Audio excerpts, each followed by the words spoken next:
Monza, Monza, Monza, bienvenue dans le temple de la vitesse pour ce 3e rendez-vous de Formule 1 en 3 semaines. Monza, l'Italie, le temple de la vitesse. Rendez-vous au premier virage avec vos questions.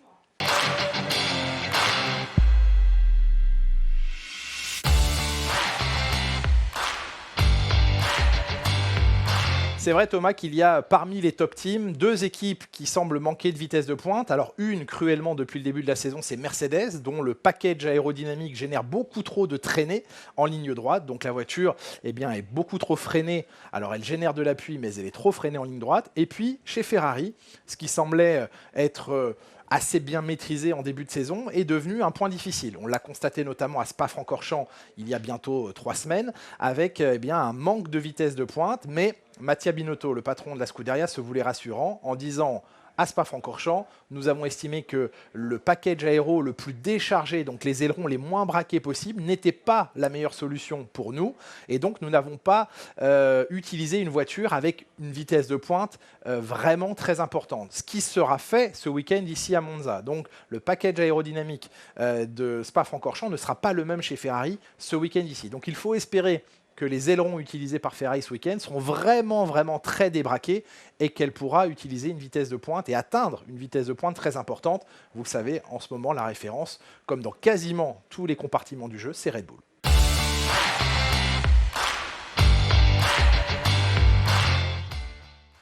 Très bonne question Delphine. Effectivement, un pilote a toujours son cercle autour de lui, sa sphère importante pour fonctionner.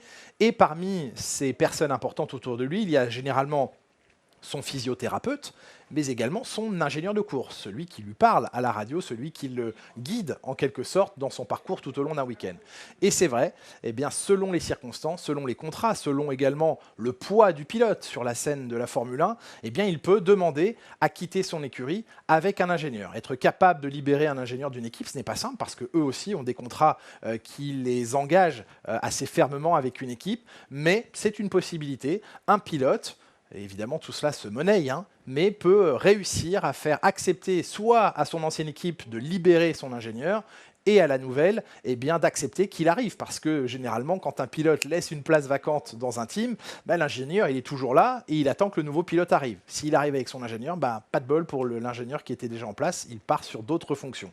Donc tout est possible, ça dépend vraiment des négociations et de la force de persuasion du pilote qui va changer d'écurie.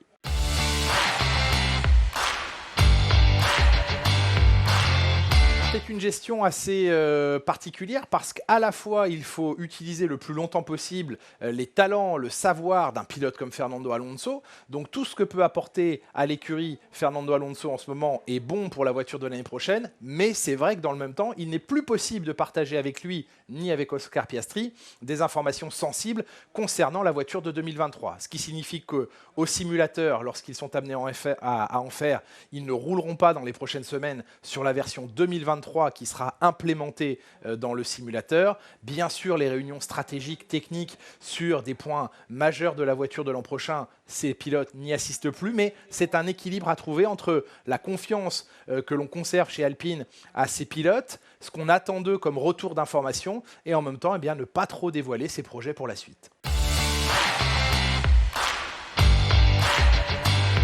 On peut tout imaginer concernant Daniel Ricciardo parce que depuis l'annonce de son départ de McLaren, on se posait la question de savoir si ça allait agir comme un déclic, comme une certaine forme de libération, même si c'est une déception pour lui, et il n'en est rien. Ça continue d'être compliqué pour Daniel Ricciardo en piste, il continue d'être dominé assez franchement par son coéquipier, et maintenant, vous savez que le sentimentalisme en Formule 1 n'a pas vraiment sa place. Si demain, McLaren peut récupérer Oscar Piastri, qui est engagé avec Alpine jusqu'au 31 décembre. Mais évidemment, ça va être une monnaie d'échange.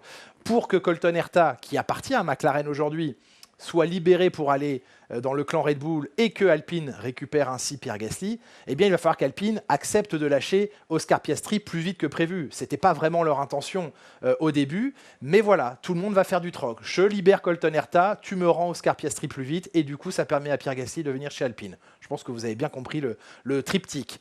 Maintenant, si Oscar Piastri est libéré plus rapidement de ses fonctions chez Alpine pour atterrir chez McLaren, là on ne s'interdit plus rien, parce qu'ils ont déjà payé beaucoup pour se séparer de Daniel Ricciardo chez McLaren. Ils lui ont, je pense, payé une grande partie, si ce n'est tout son contrat 2023. Et s'ils peuvent mettre Oscar Piastri avant la fin de la saison dans la voiture, pourquoi s'en priverait-il? Au moins des vendredis matins, ça paraît être une évidence. Et pourquoi pas déjà des Grands Prix? Si vraiment ça ne va plus avec Daniel Ricciardo, ils ont tellement envie de mettre Piastri dans les meilleures conditions possibles en vue de 2023 que je ne serais pas surpris que ça arrive.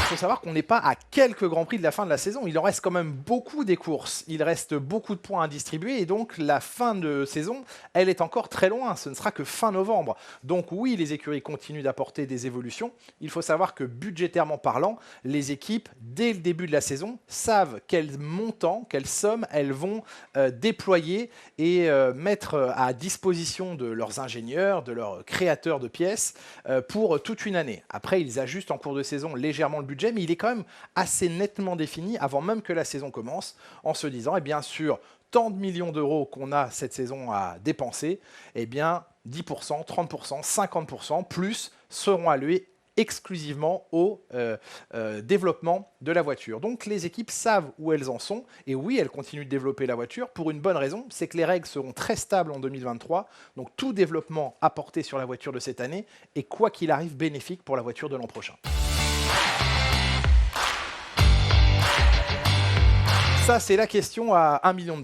On va prendre des dollars puisqu'il est américain. On ne sait pas encore si Colton Herta aura gain de cause. On rappelle, la super licence est le permis de conduire pour être en Formule 1. Il faut cette super licence pour pouvoir piloter en Formule 1 et elle est octroyée avec l'obtention d'un certain nombre de points. Des points calculés sur 3 années et donc les résultats de chaque pilote sur les 3 dernières années amènent un certain nombre de points. Il faut en atteindre 40 et aujourd'hui, Colton Herta n'en a que 32. Seulement, la FIA a aussi mis dans son règlement une ligne qui dit que pour des raisons de force majeure ou à la discrétion de la FIA, elle peut octroyer une super licence même si un pilote n'a pas encore atteint les 40 points. Il faut tout de même qu'il en ait plus de 30, ce qui est le cas de Colton Herta. Maintenant, c'est toujours pareil.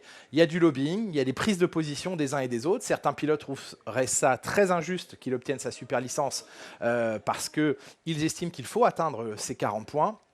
D'autres, évidemment, ont tout intérêt à ce que la FIA joue la carte de la dérogation.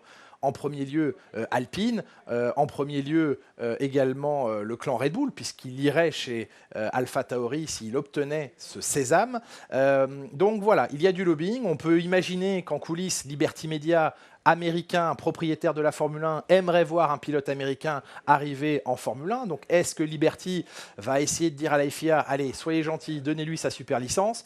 Tout le monde discute, chacun a une position qui est respectable, qu'on soit pour ou non face à cette possible dérogation. Mais à l'instant où on parle, on ne sait pas encore s'il obtiendra ce précieux sésame.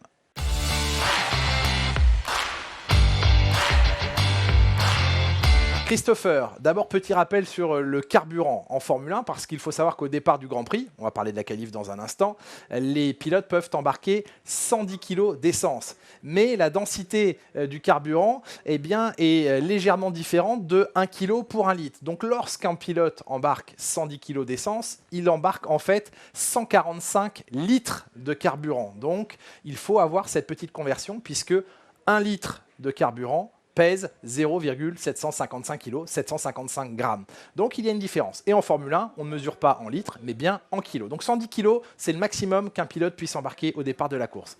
En qualification, c'est très stratégique. Il faut évidemment avoir la voiture la plus légère possible. On sait que 10 kg d'essence à bord d'une monoplace, c'est entre 3 et 4 dixièmes autour de perdu, puisque le poids, évidemment, c'est l'ennemi de la Formule 1. Mais en qualification, selon les circuits, selon les conditions météo, une écurie va être tentée de mettre plus de carburant à un pilote, que ce soit en Q1 ou en Q2, peut-être des fois en Q3, pour lui permettre de faire plusieurs tours, pour mieux chauffer sa gomme, pour lui donner 2 tentatives, si la dégradation des pneus est très faible, si les pneus mettent du temps à chauffer, on va être tenté de mettre plus de poids dans la monoplace. Certains, à l'inverse, qui sont sur le fil pour pouvoir passer de Q1 en Q2 ou de Q2 en Q3, vont être tentés de ne faire qu'un tour lancé et de mettre le minimum d'essence possible à bord de leur voiture. Donc, au moment des qualifications, le poids en essence dans les monoplaces dépend vraiment des qualités de la voiture, des conditions de piste et de la sensation qu'un pilote est capable de faire peut-être 2 tours consécutifs contre 1 pour d'autres.